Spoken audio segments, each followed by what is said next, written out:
मेरा ध्यान स्वागत है आप सभी लोगों का एक और बेहतर वीडियो में। आज की इस वीडियो में हम लोग प्रश्नावली 1.1 या फिर कह लीजिए कि 1.2, अगर आप नई बुक से पढ़ते हैं तो ये प्रश्नावली 1.1 में दिखेगा, अगर आपके पास पुरानी बुक है तो ये वाली जो प्रश्नावली है 1.2 में दिखेगा। ठीक है, तो इससे पहले की वीडियो में हम लोगों ने जो वास्तविक संख्या जो चैप्टर नंबर 1 में है, ठीक है, कक्षा 10 के गणित में, तो उसके बारे में हम लोगों ने बेसिक जो था वो सब बात हो चुका है। ठीक है, यानी उसके बारे में हम लोग बात कर लिए हैं।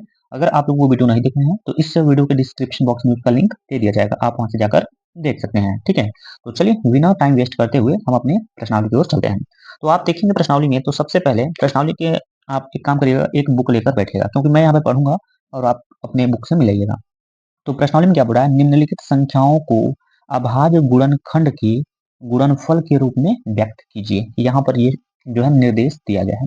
निर्देश तो ये आपका है। अब इसमें हम लोग क्या करते हैं, सवाल ले लेते हैं वन बाय वन और उसको सॉल्व करते हैं। सबसे पहला जो आपका सवाल है, ठीक है, जो सबसे पहले नंबर पे आपका जो सवाल है वो क्या है, 140 है। ठीक है, क्या है, 140 है।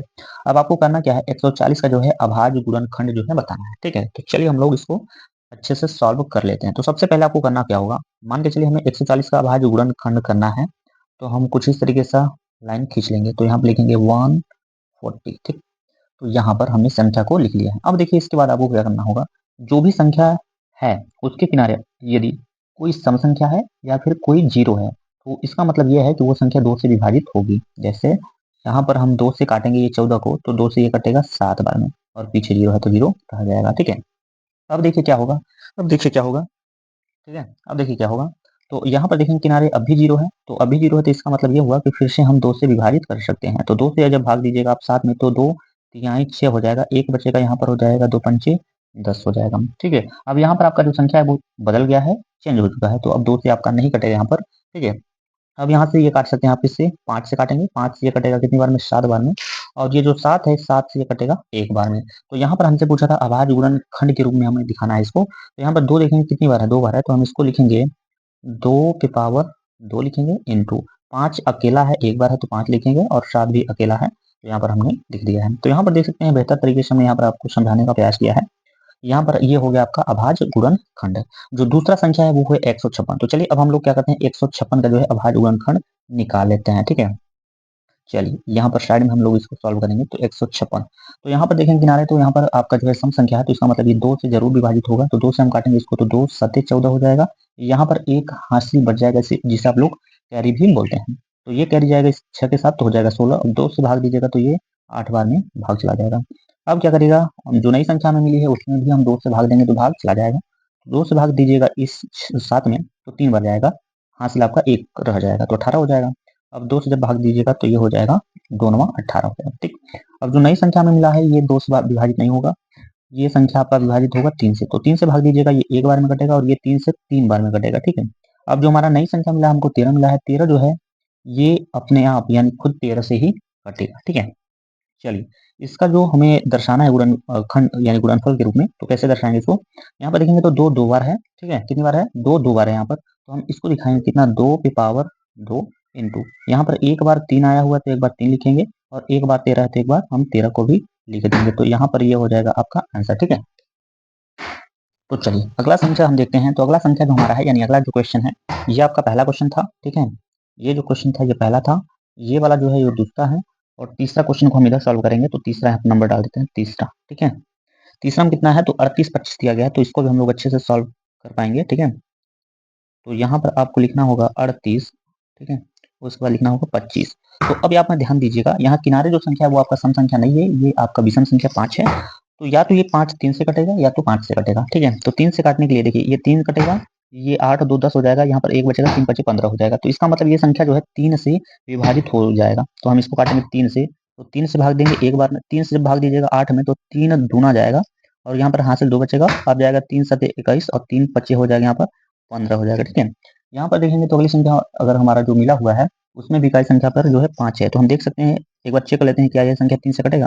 तो 3 से कटेगा ये 12, ये 7 हो जाएगा, 3 दूना 6, 3 पचे 15, बिल्कुल एक बार और कटेगा यहाँ पर, तो हम 3 से लिखेंगे, यहाँ पर 3 चौके 12, 3 से भाग देंगे इस 7 में, तो 3 दूना 6 होता है, और यहाँ पर हो जाएगा 3 पचे 15 हो जाएगा। ठीक, चलिए अब देखिए 3 से नहीं कटेगा, क्योंकि यहाँ पर 3 से भाग देंगे तो एक बचेगा, 3 चौक 12, यहाँ पर 5 रह जाएगा, तो अब हम 5 से काटेंगे। तो 5 अट्ठे होता है 40, 5 8 40 हो जाएगा, 2 बचेगा तो यहाँ पर हो जाएगा 5 बचे 25 हो जाएगा। ठीक है, चलिए इतना हो गया। अब देखिए क्या करेंगे, एक बार और 5 से कटेगा, यहाँ पर हम काटने का प्रयास करेंगे। 5 एक कम 5 हो जाएगा, 5 एक कम 5 हो जाएगा, 3 बचेगा, 5 सते हो जाएगा 35 हो जाएगा, 5 सते 35 हो जाएगा। अब ये 17 किससे कटेगा, तो 17 अपने आप से ही कटेगा, यानी इस तरह से। तो यहाँ पर देखेंगे 3 2 बार है, तो यहाँ इसको लिख सकते हैं 3 पे पावर 2 इंटू 5 भी 2 बार है, तो यहाँ पर हम लिखेंगे 5 पे पावर 2 इंटू में कितना लिखेंगे, तो इंटू में लिखेंगे 17। तो यहाँ पर देख सकते हैं हम काफी बढ़िया तरीके से इसको भी हम लोगों ने दर्शा दिया है, यानी अभाज्य गुणनखंड के रूप में हम लोगों ने लिख लिया है। तो 3 क्वेश्चन हल हो गए। ठीक है, चलिए और भी हम क्वेश्चन को सॉल्व कर लेते हैं। तो चलिए अगला जो हमारा सवाल है चौथे नंबर पे, चौथे नंबर पे जो सवाल है उसका नंबरिंग कर देते हैं। यहाँ पर क्वेश्चन नंबर 4 है और इसमें क्या क्या दिया है संख्या में, तो संख्या यहाँ पर दिया है 5005। ठीक है, तो यहाँ पर ये हमें संख्या दिया गया है। तो यहाँ पे 5 5 केवल दिख रहा है, तो हम इसको डायरेक्ट 5 से काटेंगे, तो यहाँ पर 5 से कटेगा एक बार में, 5 0 0 5 0 0, मतलब ये 0 0 रहेगा, 5 एकम 5 हो जाएगा। ठीक, यहाँ पर बढ़िया तरीके से हमने काट दिया है। अब जो नई संख्या मिली है ना, अब ये 5 से नहीं कटेगा, ये किससे कटेगा, तो हम 3 से नहीं काट सकते क्योंकि यहाँ पर रिमाइंडर रह जाएगा, तो ये कटेगा संख्या आपका किससे, 7 से। आप चेक करते हुए चलेगा, जैसे 7 से भाग देंगे इसमें एक बार जाएगा, 3 बचेगा, यहाँ पर 0 है, तो 7 चौके 28 हो जाएगा और 7 त्रिक कितना हो जाएगा, 21 हो जाएगा। अब ये जो संख्या है ये 7 से नहीं कटेगा क्योंकि 7 दूना 14 हो जाएगा, लेकिन ये 3 रिमाइंडर रह जाएगा। तो ये जो संख्या है ये किससे कटेगा, 11 से कटेगा, क्योंकि 11 कम 11 होता है और 11 तिया 33 होता है। ठीक है, अब जो नई संख्या मिली है वो 13 मिला है, तो इसका मतलब ये है कि ये 13 से डायरेक्ट कट जाएगा। तो इसको हमें लिखना है, तो ये इसको हम क्या लिख सकते हैं, 5 गुणे में 7 और गुणे में 11 गुणे में लिख सकते हैं 13। तो यहाँ पर अभाज्य गुणनखंड के रूप में हम लोगों ने इसको भी लिख दिया है। अब जो अगला हमारा सवाल है वो पहले प्रश्न का लास्ट क्वेश्चन होगा। ठीक है, क्वेश्चन नंबर 5, और इसमें संख्या क्या दिया गया है, इसमें जो संख्या दिया गया है वो 7429 दिया गया है।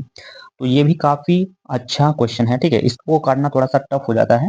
अब मैं आपको बता देता हूँ, क्योंकि ये 2 3 4 5 से नहीं कटेगा, ये कटेगा 19 से। ठीक है, और कितनी बार में कटेगा, तो 19 से 19 तक 57 होता है, तो कुल मिला के आप ऐसा समझिए कि 391 बार में ये कटेगा। मैं आपको बता देता हूँ। ठीक है, और ये जो 391 है ये आपका कटेगा 17 से, या फिर यूँ कह लीजिए पहले 17 से काट के पहले 19 पे काट लीजिएगा। तो 17 से आप काटिएगा तो ये कटेगा 23 बार में, यानी 23 से। अब ये 23 से डायरेक्ट एक बार में कट जाएगा, तो इसको हम लिख सकते हैं क्या, 19 गुणे 17 गुणे का 23। अगर आपके दिमाग में ये चल रहा होगा क्या हम 17 को पहले नहीं लिख सकते, तो बिल्कुल लिख सकते हैं, 17 को पहले लिख लीजिएगा, 19 को पीछे करेगा और 23 को और पीछे। तो ये देख सकते हैं, इसको भी हमने अभाज्य गुणनखंड के रूप में व्यक्त कर दिया है। तो यहाँ पर पहले प्रश्न में 5 क्वेश्चन दिए गए थे, हमने पांचों क्वेश्चन को अच्छे से सॉल्व कर लिया है। आई होप आप सभी लोग को समझ में भी आ गया होगा। तो चलिए बढ़ते हैं नेक्स्ट क्वेश्चन की ओर। चलिए अब हम बात करेंगे क्वेश्चन नंबर दूसरा। क्वेश्चन नंबर दूसरे का निर्देश जो दिया गया पहले उसको हम लोग पढ़ लेंगे।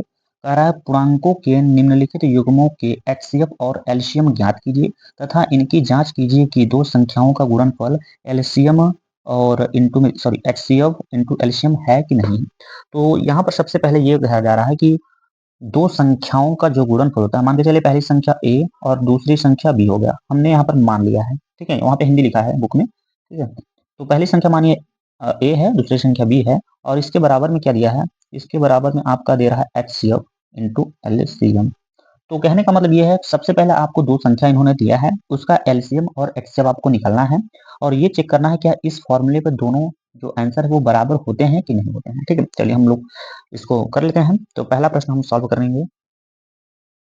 ठीक है, तो पहले प्रश्न में जो हमारा दिया गया है सबसे पहले 26 दिया गया है। ठीक है, कितना दिया भैया, 26।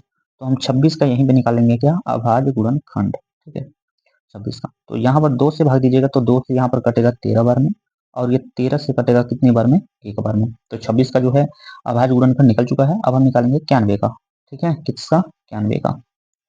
तो यहाँ पर ये काटिएगा, तो ये काटेगा आप 7 से, तो ये 13 बार में कटेगा, क्योंकि 13 सत्ते 91 होता है और 13 जो है एक बार में कट जाएगा। तो यानी कहने का मतलब ये हुआ कि अब हम यहाँ से क्या कर सकते हैं, एचसीएफ निकाल सकते हैं। क्या निकाल सकते हैं, एचसीएफ। तो एचसीएफ का मतलब वो होता है जो दोनों संख्याओं में कॉमन हो।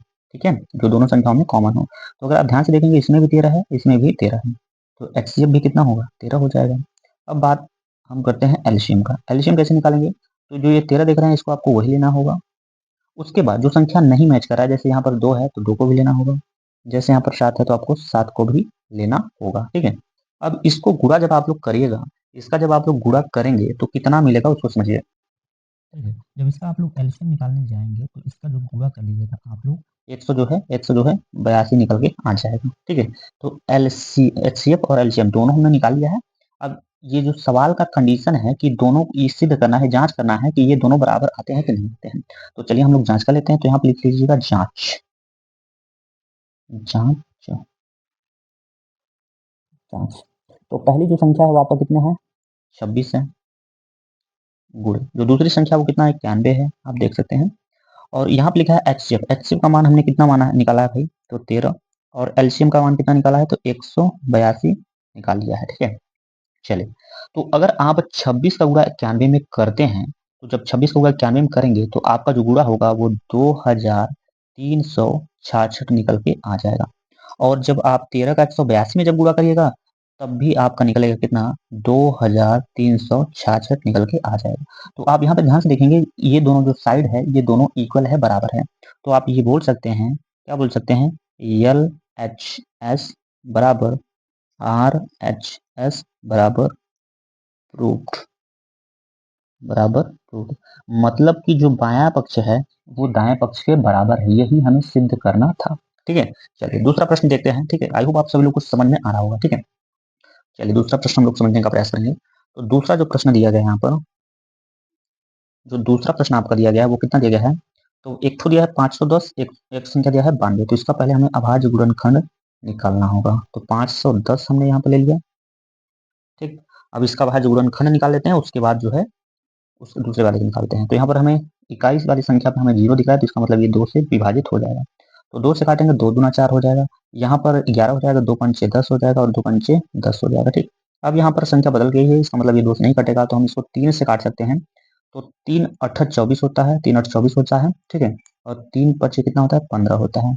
यहाँ पर जो संख्या है, अब ये 3 से नहीं 5 से कटेगा, 15 कितनी बार में, 17 बार में। ठीक है, और 17 जो है यहाँ पर कट जाएगा इससे 1 से, यानी इस 17 से भाग दीजिएगा तो एक बार में कट जाएगा। ठीक है, चलिए जो दूसरी संख्या है उसको हम समझ लेते हैं। दूसरी जो संख्या है वो आपका 92 है। तो यहाँ पर हम लिखेंगे 92। 92 में यहाँ पर इकाई संख्या जो है सम संख्या है, 2 से काटेंगे 2 चौके 8 हो जाएगा, 2 छंगा 12 हो जाएगा। फिर से 2 से काटिएगा तो 2 दूना 4 हो जाएगा और 2 3 6 हो जाएगा। यहाँ पर ये इसको काटिएगा 23, यानी 23 से एक बार में कट जाएगा। अब यहाँ से हम क्या निकालेंगे, तो यहाँ से हम निकालेंगे एचसीएफ। सबसे पहले हम निकालेंगे एचसीएफ। तो एचसीएफ आप सभी को हमने पिछले वाले क्वेश्चन में समझा दिया था कैसे निकालना है। ठीक है, जो दोनों संख्याओं में, जैसे यहाँ पर एक संख्या है 2, इसमें भी एक संख्या है 2, तो हम इस 2 को लिख सकते हैं।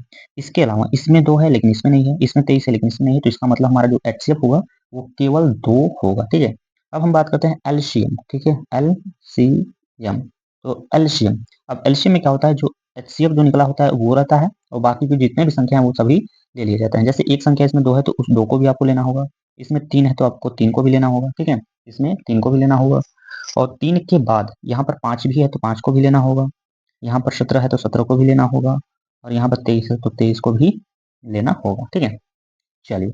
तो आप जब इन सभी का गुणा करते हो, जब आप सभी इन सभी का गुणा करते हो इसका, तो इसका जो गुणा है, गुणा कितना आएगा, 23,460 आ जाएगा। ठीक है, ये हो जाएगा इसका एलसीएम। लेकिन हमें क्या करना था, हमें सिद्ध करना था कि पहली संख्या का अगर गुणा हम दूसरी संख्या में करते हैं, तो हमें ये सिद्ध करना है कि पहली संख्या का गुणा दूसरी संख्या में करते हैं तो एलसीएम गुणे एचसीएफ के बराबर मान आता है कि नहीं। तो पहली संख्या जो हमारा था वो कितना था भैया, तो 510 था।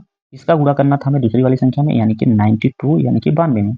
और उसके बाद हमारा क्या था, एचसीएफ था। सूत्र में जो पहले हमने बताया था, सूत्र में एचसीएफ यानी कि 2, और यहाँ पर एलसीएम मतलब कितना हो जाएगा, तो 23,460 ये आपका था एलसीएम था। ठीक है, चलिए। तो जब आप 510 का 92 में आप गुणा करोगे ना भाई, तो इसका जो गुणा है वो 46 92 0। ठीक है, और जब 2 का गुणा इसमें करेंगे तो यहाँ भी आपको प्राप्त होगा 46 9 920। तो यहाँ भी आपको लिखना होगा, यहाँ पर जो है एलएचएस बराबर है आरएचएस के, तो ये सिद्ध हो गया है, यानी आप ये बोल सकते हो कि जो एलएचएस है वही आपका आरएचएस भी है। ठीक है, तो दूसरा क्वेश्चन आई होप आप सभी लोग को समझ में आ गया होगा। तो चलिए तीसरे क्वेश्चन की ओर चलते हैं। तो चलिए हम लोग क्वेश्चन नंबर तीसरे की ओर चलते हैं। यहाँ पर क्वेश्चन नंबर देखिए, तीसरे में क्या बोल रहा है, कह रहा 336 और 54 को जो है आपको जो है सिद्ध करना होगा कि इन दोनों संख्या को जब हम गुणा करते हैं तो एलसीएम गुणे एचसीएफ के बराबर होता है कि नहीं होता। ठीक है, चलिए सबसे पहले हम लोग क्या करेंगे, 336 को लिखेंगे और उसका निकालेंगे अभाज्य गुणनखंड। तो यहाँ पर आपको लाइन खींच लेना होगा ऐसे, और यहाँ पर आपको लिखना होगा 336। ठीक, अभाज्य गुणनखंड करते हैं तो सबसे पहले यहाँ पर हम कटाएंगे 2 से भाग देंगे एक बार में। ठीक है, एक बार में जब जाएगा तो ये हो जाएगा 13, 2×6 = 12 हो जाएगा, और 2×8 = 16 हो जाएगा। ठीक, चलिए अब फिर से हम 2 से भाग देंगे यहाँ पर, 2×8 = 16, 2×4 = 8 हो जाएगा। फिर भाग देंगे हम 2 से, तो 2×4 = 8 और 2×2 = 4 हो जाएगा। फिर से आप 2 से भाग देंगे, 2×2 = 4, 2×1 = 2 हो जाएगा। ठीक, अब 2 से भाग नहीं जाएगा ये, अब किससे जाएगा, 3 से भाग दीजिएगा, ये 7 बार में कटेगा, और ये 7 से कटेगा एक बार में। ठीक है, तो इसका हमने निकाल लिया है। अब इसका निकालना है तो 54 का निकाला, चलिए साइड में ही निकाल लेते हैं हम लोग। तो 54, तो यहाँ पे लिख देते हैं भाई 54। 54 को काटिएगा 2 से, तो 2 से ये कटेगा 27 बार में कटेगा।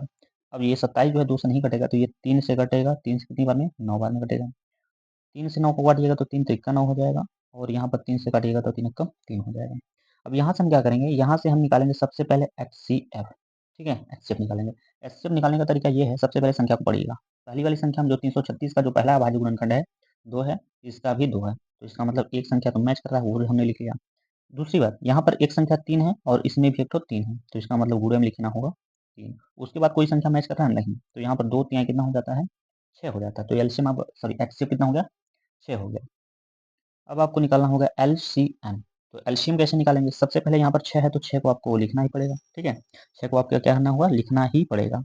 अब देखिए एलसीएम निकालने के लिए बाकी की जो संख्या रह गए हैं, जैसे कि मान के चलिए यहाँ पर 1 2 3, 3 बार आपका 2 है, तो आप 3 बार 2 को लिख सकते हैं। 3 बार 2 का मतलब होता है 8 होता है। ठीक है, उसके बाद हम इधर क्या छूटा है, 3 3 यानी 3 का 9 भी छूटा हुआ है, और उसके बाद एक तो आपका 7 छूटा है।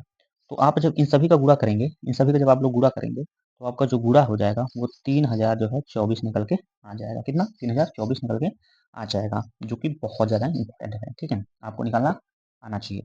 अब हमें सिद्ध करना है कि पहली संख्या का गुणा अगर हम दूसरी संख्या में करते हैं तो एलसीएम गुणे एचसीएफ दोनों मान बराबर होते हैं कि नहीं। ठीक है, तो पहली संख्या जो हमारा है वो कितना है, 336, गुणा लगाना होगा। दूसरी जो संख्या है वो कितना है, 54 है, बराबर बराबर में आपका एचसीएफ और एलसीएम होता है। तो एचसीएफ जो है वो 6 दिया गया है, एलसीएम कितना दिया गया है, तो 3024 दिया गया है। ठीक, चलिए अब देखिए आपको करना क्या होगा, इनका करना होगा, गुणा करना होगा। अब गुणा देखिए इसका करेंगे, जब आपका 336 होगा 54 में करते हैं, तो इसका 18 144 जो है गुणा करने पर आपका मिलेगा। ठीक है, और जब आप 6 का गुणा इसमें करेंगे तो यहाँ भी आपको मिलेगा 18 144 मिल जाएगा। ठीक है, यहाँ पे ये बोल सकते हैं आप कि जो LHS है वो बराबर है RHS के। ठीक है, तो आई होप आप सभी लोग समझ पाए होंगे। तो इस दूसरे वाले प्रश्न में यही पूछा था इतना।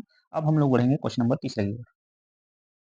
तो चलिए देखिए क्वेश्चन नंबर तीसरा में क्या बोल रहा है, कह रहा है कि अभाज्य गुणनखंड विधि द्वारा निम्नलिखित पूर्णांकों के एचसीएफ और एलसीएम ज्ञात कीजिए। यानी यहाँ पर जितने भी क्वेश्चन होंगे वो हमें एलसीएम और एचसीएफ बस बताना होगा। ठीक है, तो चलिए इस पेज को थोड़ा सा मैं आगे कर लेता हूँ कुछ इस तरीके से। ठीक है, तो पहला जो संख्या है उसको हम लोग नोट कर लेंगे। ठीक है, पहले संख्या में क्या क्या दिया गया उसको समझ लीजिएगा।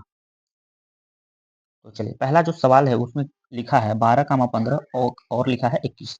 तो सबसे पहले हम लोग इसका जो है निकाल लेते हैं फैक्टर, या फिर अभाज्य गुणनखंड भी निकाल सकते हैं आप। एक काम करिए, आप यहाँ पे लिखिए 12।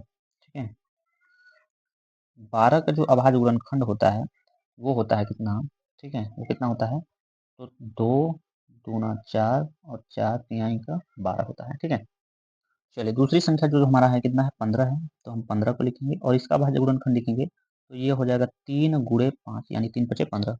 अगला जो संख्या है वो कितना है, 21 है, 21 का हम निकालेंगे तो 3 × 7 हो जाएगा 21। आप चाहते हैं जैसे मैंने पीछे बताया है इधर, तो इस वाले विधि से आप निकाल सकते हैं। ठीक है, इस विधि से आप निकाल सकते हैं। चलिए तो यहाँ से हमें क्या निकालना है, एलसीएम और एचसीएफ बस बताना है। तो यहाँ पे मैं लिख लेता हूँ HCF। ठीक है, HCF आप सभी को पता होना चाहिए कि HCF कहते किसे हैं। तो HCF का मतलब सभी संख्या में जो संख्या मैचिंग होगा मिलेगा वही हो जाएगा हमारा HCF। जैसे कि यहाँ पे देख सकते हैं HCF 3 3 3, यानी 3 एक ऐसी संख्या है जो इन तीनों संख्याओं को विभाजित कर देगी। तो HCF हमारा कितना हो जाएगा, 3 हो जाएगा। ठीक है, चलिए अब यहाँ से हम निकालते हैं आप एलसीएम। एलसीएम कैसे निकालेंगे, तो हमारा ये जो 3 है 3 को आप लिखोगे, उसके बाद जो आपका संख्या रह गया है जैसे कि 2 × 2 यानी 2 दूना 4, 4 लिखोगे, और यहाँ पर एक संख्या है 5 और एक संख्या आपका 7 हो जाएगा। ठीक, अब हम क्या करेंगे, इन सभी का गुणा कर देंगे। तो देखिए कैसे करेंगे, तो यहाँ पर 7 त्रिक 21 होता है, आप सभी जानते हैं, या फिर ऐसा 3 का गुणा 7 में करेंगे तो 3 सते हो जाएगा 21, 5 का 4 में गुणा करेंगे तो 5 चौके हो जाएगा 20। ठीक है, गुणा करने में थोड़ा-सा आपको आसानी होगा ऐसे। तो 21 का गुणा 2 में करेंगे तो 21 दूना हो जाएगा 42 और 0 है तो 0। तो यहाँ पर एचसीएफ भी हमने ज्ञात कर लिया, एलसीएम भी हमने ज्ञात कर लिया है। यही आपसे पूछा था जो कि यहाँ पर हम लोगों ने ज्ञात कर लिया है, ठीक है। चलिए अब हम दूसरे क्वेश्चन की ओर बढ़ते हैं। क्वेश्चन नंबर दूसरा जो है, क्वेश्चन नंबर दूसरा को समझिएगा। क्वेश्चन नंबर दूसरा को समझिएगा, जिसमें हमारा जो संख्या है क्या-क्या है वो समझिएगा। तो एक संख्या है आपका 17, एक संख्या है आपका 23 और एक है आपका 29, ठीक है। तो ये संख्या आपको दिया गया है, ठीक है। तो चलिए यहाँ पर सबसे पहले हमारा जो 17 है इसका हम अभाज्य गुणनखंड निकालेंगे। तो 17 या तो 1 से कटेगा या तो 17 से कटेगा। अब हम बात करते हैं दूसरी संख्या जो हमारा दिया गया है, 23 दिया गया है। तो 23 या तो 1 से कटेगा या तो 23 से कटेगा। अब बात करते हैं तीसरी संख्या यानी 29 के बारे में। तो ये संख्या 1 से कटेगा या तो 29 से कटेगा। तो अभाज्य गुणनखंड हमने यहाँ पर ज्ञात कर लिया है। अब यहाँ से हम ज्ञात करते हैं क्या एचसीएफ, क्या एचसीएफ। तो एचसीएफ हमने आपको बता दिया है कि जो तीनों संख्याओं में है, तो तीनों संख्या में हमको बस एक दिख रहा है जो तीनों में है। तो यहाँ पर एक हो जाएगा आपका एचसीएफ। एलसीएम अब हम निकालेंगे तो एलसीएम में क्या करिएगा, एचसीएफ वही लिखिएगा, वैसे एक का महत्व तो ज़्यादा नहीं होता है, ठीक है। उसके बाद आप अगली संख्या लिखेंगे 17, अगली संख्या लिखेंगे आप 23 यानी 23 और अगली संख्या लिखेंगे 29। तो इसका आप लोग जब गुणा आप लोग करिएगा, जब इन सभी का आप लोग गुणा जब करिएगा, चलिए, तो जब आप 17 का 23 में और 23 का गुणा इसमें, माने 17 का गुणा 23 में, 23 का इसमें 29 में करेंगे, तो आपका जो पूरा गुणा है वो 11,339 जो है आ जाएगा। यहाँ पर देखेंगे तो हमने एचसीएफ भी ज्ञात कर लिया है, एलसीएम भी ज्ञात कर लिया है। तो आपके सवाल में एलसीएम और एचसीएफ बस दोनों ही चीज़ पूछा था जो कि हमने लोगों ने यहाँ पर ज्ञात कर लिया है। तो चलिए तीसरे क्वेश्चन की ओर बढ़ते हैं, ठीक है। तो चलिए जो हमारा क्वेश्चन नंबर तीसरा है, जो क्वेश्चन नंबर तीसरा है उसमें क्या-क्या दिया गया है, उसमें एक संख्या है 8। 8 का जब हम निकालेंगे तो निकल के आएगा अभाज्य गुणनखंड 2 गुणे 2 और गुणे में 2 निकल के आएगा, ठीक है। अगली जो संख्या है वो कितना है, 9 है, तो 9 लिखेंगे। 9 का जो अभाज्य गुणनखंड होगा वो कितना हो जाएगा, तो 3 गुणे 3 हो जाएगा, ठीक है। उसी तरीके से हम 25 का भी निकालेंगे यहाँ पर 25। तो 25 का जो अभाज्य गुणनखंड होगा वो कितना हो जाएगा, तो 5 गुणे 5। अब हम यहाँ से क्या करेंगे, तो सबसे पहले हम लिखेंगे एचसीएफ, ठीक है, एचसीएफ। तो यहाँ पर देख सकते हैं हमारा कोई ऐसा संख्या नहीं है जो तीनों संख्याओं में कॉमन होगा। तो इसका मतलब हमारा एक ही ऐसी संख्या है जो तीनों संख्याओं को विभाजित कर सकता है, ठीक है। अब हम निकालेंगे एलसीएम। तो एलसीएम देखिए ये तीनों संख्याओं का फिर हमें गुणा करना होगा, तभी हमारा एलसीएम जो है निकल के आ जाएगा। तो एलसीएम हमारा कितना होगा, 8 का अगर 9 में गुणा करते हो और 9 का आप करते हो किसमें, 25 में गुणा, तो आपका गुणा टोटल जो गुणा होगा वो 1800 निकल के आ जाएगा। कितना, 1800 निकल के आ जाएगा, ठीक है। 1800 निकल के आ जाएगा, ठीक। तो आई होप आप सभी लोग इतना समझ पाए होंगे। तो क्वेश्चन नंबर तीसरा में 3 क्वेश्चन दिया गया था, हमने तीनों क्वेश्चन को जो है अच्छी तरीके से यहाँ पर सॉल्व कर लिया है, ठीक है। क्या कर लिया है, सॉल्व कर लिया है। अब हम बढ़ेंगे क्वेश्चन नंबर चौथे की ओर। तो चलिए चलते हैं क्वेश्चन नंबर चौथे की ओर। चलिए क्वेश्चन नंबर 4 को पढ़ लेते हैं। कह रहा है कि एक्ससीएफ 306 कामा 657 बराबर 9। कहने का मतलब ये हुआ है कि 306 और 657 का जो एक्ससीएफ है, जो मस है वो 9 दिया गया है। तो इसका ज्ञात करना है आपको लॉसा, ठीक है। क्वेश्चन को हम लोग लिख देते हैं। सबसे पहले आपको लिखने का तरीका मैं आपको बता रहा हूँ। जो पहली संख्या इसमें है आपको लिखना होगा, जब इस तरीके का क्वेश्चन आएगा तो आपको लिखना होगा पहली संख्या यानी कि ए बराबर आपका जो संख्या दिया गया है वो कितना है, 306 मान लेना होगा। 306 पहली संख्या है। उसके बाद जो दूसरी संख्या है उसको हम मान लेते हैं बी। दूसरी संख्या कितना है, तो 657, ठीक है, ये है। और यहाँ पर आपको कह रहा है एचसीएफ का मान हम दे दिए हैं। तो एचसीएफ बराबर कितना दिया गया है, 9 दिया गया है। एचसीएफ बराबर 9 दिया गया है। आपसे पूछ रहा है एलसीएम का मान कितना होगा। तो आप सभी लोगों ने एक सूत्र पढ़ा होगा पिछले, ये पिछले वाले जो सवाल हम लोगों ने सॉल्व किया उसी सूत्र पे सॉल्व किया है। तो पहली संख्या गुण में दूसरी संख्या बराबर में क्या होता है, तो एचसीएफ होता है, और इनटू में क्या होता है, तो एलसीएम होता है। आप सभी ने ये सूत्र पढ़ा है अभी थोड़ी देर पहले, ठीक है। तो पहली संख्या हमें पता है कितना, 306, ठीक है। दूसरी जो संख्या है वो पता है कितना, 657, और बराबर एचसीएफ का मान हमें दिया गया 9, तो 9 लिखेंगे। एलसीएम का जो मान है वो नहीं दिया है, तो ये निकालना है, ठीक है।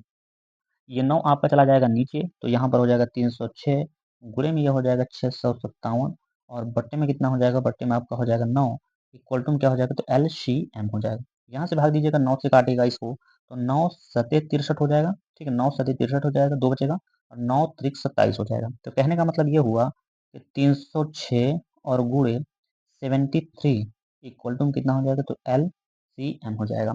तो अब आप लोग, अगर आप लोग 306 का गुणा करते हैं किसमें, 73 में, आप लोग 73 में जब गुणा करिएगा तो इसका जो गुणा होगा वो गुणा कितना निकल के आएगा, तो 2 2 कामा 3 3 8, ठीक है, यानी कि 22,338 जो है इसका एलसीएम निकल के आ जाएगा। तो आई होप आप सभी लोगों को ये क्वेश्चन समझ में आ गया हो। और इस टाइप के क्वेश्चन आपके यूपी बोर्ड एग्जाम में 100% जो है देखने को मिलता है, 100% जो है देखने को मिलता है। अगर नहीं आएगा तो बताइएगा, ठीक है। तो चलिए ये क्वेश्चन समाप्त हो चुका है। अब हम लोग बढ़ते हैं क्वेश्चन नंबर 5 की ओर। तो चलिए क्वेश्चन नंबर 5 थोड़ा सा थ्योरेटिकल क्वेश्चन है, तो इसको हम थोड़ा सा पढ़ लेंगे। कह रहा है जांच कीजिए कि क्या किसी प्राकृति संख्या n के लिए संख्या 6 पे पावर n अंक 0 पर समाप्त हो सकती है, ठीक है। ये क्वेश्चन दिया गया है। तो चलिए क्वेश्चन हम लोगों ने पढ़ लिया है। आपको क्या लिखना होगा, इसमें थोड़ा सा लिखना होगा, मैं आपको बता दे रहा हूँ लिखने का तरीका, ठीक है। यहाँ पर मान के चलिए मैं सॉल्व लिख देता हूँ। वैसे हर क्वेश्चन को लिखने से पहले यानी सॉल्व करने से पहले आपको लिखना होता है, ठीक है। वो बताना मैं आपको भूल गया, तो उसके लिए क्षमा चाहता हूँ। तो इतने में आपको लिखना का क्या होगा इसमें कि चलिए मैं आपको लिख के बता देता हूँ, ठीक है। तो चलिए यहाँ पर देख सकते हैं हमने यहाँ पर लिख लिया है। इसमें क्या लिखा है उसको समझा देते हैं। हम जानते हैं कि जब कोई संख्या 0 पर समाप्त होगी तो उसका जो गुणनखंड होगा, उसका जो अभाज्य गुणनखंड होगा वो 2 गुणे 5 होगा। ये बात आपको मानना पड़ेगा। अगर कोई भी संख्या जो है 0 पर समाप्त होता है तो इसका मतलब है उसका जो गुणनखंड होगा वो 2 गुणे 5 के रूप में होना चाहिए, ठीक है। अब जो हमारा जो संख्या है, वो संख्या कितना है, तो 6 पे पावर n, 6 पे पावर n। अब हम यहाँ पे इसके बाद लिखेंगे 6 पे पावर n के गुणनखंड, क्या लिखेंगे, गुणन गुणनखंड, गुणनखंड करने पर, ठीक है, गुणनखंड करने पर जो हमें क्या मिलेगा, तो 2 इंटू 3 पे पावर n प्राप्त होगा, ठीक है। कितना प्राप्त होगा, 2 गुणे 3 पे पावर n प्राप्त होगा। लेकिन जब अगर 0 पे समाप्त होगी तो उसका जो गुणनखंड होगा वो 2 गुणे 5 होना चाहिए। लेकिन यहाँ पर इसका जो गुणनखंड है वो 2 गुणे में 3 आया है। तो अतः आप ये बोल सकते हैं कि जो 6 पे पावर n के गुणनखंड 2 इंटू 3 पे पावर n है जिसमें 5 नहीं है, ठीक है। चलिए उसको मैं पूरा अच्छे से लिख कर फिर आपको उसको समझा देता हूँ, ठीक है। तो चलिए यहाँ पर देख सकते हैं हमने पूरा अच्छे से लिख दिया है। यहाँ पर देखिए इतना समझ में आ गया होगा आई होप, ठीक है। तो इस वाला लाइन से समझिएगा कैसे लिखना होगा। चूंकि 6n के गुणनखंड 2 गुणे 3 पे पावर n है जिसमें 5 नहीं आया है, अतः यह संख्या 6n कभी भी शून्य पर समाप्त नहीं होगी। देखिए शून्य पर समाप्त होने के लिए जो संख्या का गुणनखंड होगा वो 2 गुणे 5 के रूप में होना चाहिए। चलिए तो इतना आई होप आप सभी लोग लिख पाएंगे, ठीक है। तो चलिए चलते हैं नेक्स्ट क्वेश्चन की ओर। चलिए क्वेश्चन नंबर 6वां आपका है। क्वेश्चन नंबर 6वां क्या बोल रहा है उसको समझते हैं। क्वेश्चन नंबर 6वें में क्या कह रहा है कि संख्या व्याख्या कीजिए, ठीक है। क्या कह रहा है, व्याख्या कीजिए कि 7 गुणे 11 गुणे 13 प्लस 13 और 7 गुणे 6 गुणे 5 गुणे 4 गुणे 3 गुणे 2 गुणे 1 प्लस 5 भाज्य संख्याएं क्यों हैं, ये आपको बताना पड़ेगा, ठीक है। सबसे पहले मैं आपको थोड़ा सा भाज्य और अभाज्य के बारे में बता देता हूँ, उसके बाद संख्या को हम लोग सॉल्व कर लेंगे। तो मैं सबसे पहले आप लोगों को यहाँ पे बताना चाहता हूँ अभाज्य संख्या क्या होती है, ठीक है। अभाज्य संख्या, अभाज्य संख्या, अभाज्य संख्या, तो जिस संख्या के केवल 2 गुणनखंड होंगे वो हो जाएगा अभाज्य संख्या। जैसे कि मान के चलिए 3, ये 3 जो है या तो 1 से कटेगा नहीं तो अपने आप से यानी खुद से कटेगा। तो इसके जो फैक्टर होंगे यानी गुणनखंड होगा वो कितना होगा, 2 हो जाएगा, ठीक है। जैसे उदाहरण के तौर पे हम एक और संख्या ले सकते हैं 5। 5 जो संख्या है ये कटेगा 1 से और या तो कटेगा ये 5 से, तो इसके गुणनखंड कितने हुए, केवल 2 हुए। लेकिन अगर हम यहीं पे बात करें भाज्य संख्या, किस बारे में, भाज्य संख्या के बारे में, भाज्य संख्या के बारे में, तो भाज्य संख्या किसे बोलते हैं, जिसके 2 से अधिक फैक्टर हों उसे हम लोग बोलते हैं भाज्य संख्या। यहाँ पर देखेंगे तो ये 1 से भी कटेगा, ये संख्या 2 से भी कटेगा और ये संख्या 4 से भी कटेगा। तो यहाँ पर 2 से ज़्यादा जब फैक्टर होंगे तो उसको हम लोग बोलेंगे भाज्य, ठीक है। आई होप आप सभी लोगों को क्लियर हो गया होगा। तो आपका पहला जो सवाल दिया गया है वो क्या लिखा है 7 गुणे 11, ठीक है। और गुणे में लिखा है यहाँ पर 13 और प्लस में कितना लिखा है, तो 13 लिखा है। ये आपका सवाल दिया गया है। तो यहाँ पर देख सकते हैं ये यहाँ से यहाँ एक टर्म है, ये प्लस के बाद दूसरा टर्म है। तो इसमें हमें दोनों में 13 कॉमन दिखाई दे रहा है, तो हम 13 को निकाल लेते हैं बाहर। जैसे हम 13 को बाहर निकालेंगे तो यहाँ पर संख्या आपका 7 रह जाएगा, यहाँ पर 11 रह जाएगा और प्लस हो जाएगा यहाँ पर 1 हो जाएगा, ठीक है। यहाँ पर ये हो जाएगा 13, ये 11 सते 77 और प्लस 78 हो जाएगा, ठीक है। तो यहाँ पर हो जाएगा आपका 78 हो जाएगा। अब हम 13 को यहाँ पर ज्यों का त्यों लिखेंगे और इस 78 को जो है 13 गुणे हम 6 लिख सकते हैं। 6 को भी आप चाहें तो 2 इंटू 3 में लिख सकते हैं। किसमें? 2 इंटू 3 में लिख सकते हैं। तो हमने क्या बताया, जो संख्या यानी जिस संख्या के 2 से ज़्यादा गुणनखंड होंगे, अभाज्य गुणनखंड होंगे, वो संख्या जो है भाज्य संख्या होगी। तो यहाँ पर देखेंगे इस संख्या के जो है ये 13 से कटेगा, 13 से, 6 से भी, 6 को अगर ध्यान से देखें 2, 3 से भी कट जाएगा। तो इसके 2 से ज़्यादा जो है अभाज्य गुणनखंड हुए हैं, तो ये संख्या क्या होगी? भाज्य होगी। क्या होगी? भाज्य होगी, भाज्य होगी, ठीक है? चलिए, एक और क्वेश्चन इसमें दिया है तो उसको भी हम लोग समझते चलेंगे। यहाँ पर एक क्वेश्चन आपको दिया गया है, 7 गुणे 6 गुणे 5 गुणे में दिया गया है 4 और गुणे में 3 दिया गया है, गुणे में 2 है, गुणे में 1 और प्लस में कितना दिया गया है? तो प्लस में दिया गया आपका 5 दिया गया है। सेम तरीके से आप इसको भी लगा सकते हैं। इसमें हम देखेंगे तो 5 यहाँ पर है, 5 यहाँ पर है, तो हम 5 को बाहर निकालेंगे। तो 5 जैसे ही बाहर निकलेगा तो आपका बाकी संख्या रह जाएगा अंदर, यानी 7 गुणे 6 गुणे का 4 और गुणे का हो जाएगा 3, गुणे का आपका 2 हो जाएगा और प्लस का हो जाएगा यहाँ पर 1 हो जाएगा, ठीक है? चलिए, अब इसको आगे कैसे सॉल्व करेंगे समझने का प्रयास करिएगा आप लोग। तो यहाँ पर ये 5 को हम लिखेंगे ज्यों का त्यों, 5 का ज्यों का त्यों करेंगे और इन सभी गुणा करेंगे इन सभी को, तो आपका मिलेगा 1008, ठीक है? और प्लस 1 हो जाएगा तो मतलब 1000 आपका हो जाएगा 9 हो जाएगा, ठीक? कितना हो जाएगा? 1009 हो जाएगा। तो अगर आप देखेंगे कि 1009 में जो है ये 5 से भी कटेगा, ये स्वयं से भी कटेगा और ये संख्या जो है 1 से भी कटेगा। तो इसके भी 2 से ज़्यादा अभाज्य गुणनखंड हुए हैं, तो अतः ये भी संख्या कैसी होगी? तो ये भी आपकी भाज्य संख्या हो जाएगी। वहाँ पर पूछा है कि भाज्य क्यों है? तो जिसके 2 से ज़्यादा गुणनखंड होंगे वो संख्या भाज्य संख्या होगी। वीडियो थोड़ा-सा लंबा हो रहा है तो वीडियो को आप लोग पूरा देख के जाइएगा, ठीक है? चलिए, तो 6वां भी प्रश्न हम लोगों ने सॉल्व सॉल्व कर लिया है। अब इस वीडियो का लास्ट क्वेश्चन रहेगा जो कि प्रश्नावली का भी लास्ट क्वेश्चन है, क्वेश्चन नंबर 7, ठीक है? चलिए, इस प्रश्नावली का लास्ट यानी कि क्वेश्चन नंबर 7 इसमें क्या बोल रहा है? कह रहा है कि किसी खेल के मैदान के चारों ओर एक वृत्ताकार पथ है। इस मैदान का एक चक्कर लगाने में, ठीक है, सोनिया नाम की एक लड़की है, उसको 18 मिनट लगते हैं, जबकि इसी मैदान का एक चक्कर लगाने में रवि को 12 मिनट लगते हैं। मान लीजिए कि वे दोनों एक ही स्थान और एक ही समय पर चलना प्रारंभ करते हैं, एक दिशा में चलते हैं, यानी एक ही तरफ चलते हैं, तो कितने समय बाद वह दोनों आपस में मिलेंगे? ये क्वेश्चन काफ़ी ज़्यादा इंपॉर्टेंट है भाई। ये पहले इसको समझने का प्रयास करिएगा। जो एक लड़की है, इस लड़की का नाम है सोनिया, ठीक है? मान के चलिए सोनिया एक लड़की है, ये सोनिया एक लड़की है और लड़कवा का नाम क्या है भाई? तो लड़कवा जो है वो क्या है यहाँ पर? लड़का का नाम है रवि, रवि नाम है भाई। तो लड़के का नाम रवि है। तो सोनिया जो है एक मान के चलिए वृत्ताकार आपका हो गया पथ या मार्ग हो गया ऐसा मान लीजिए। तो मान के चलिए यहाँ से सोनिया जो है दौड़ती है और दौड़ने के बाद वो एक चक्कर लगाने में उसको लग गया 18 मिनट लग गया।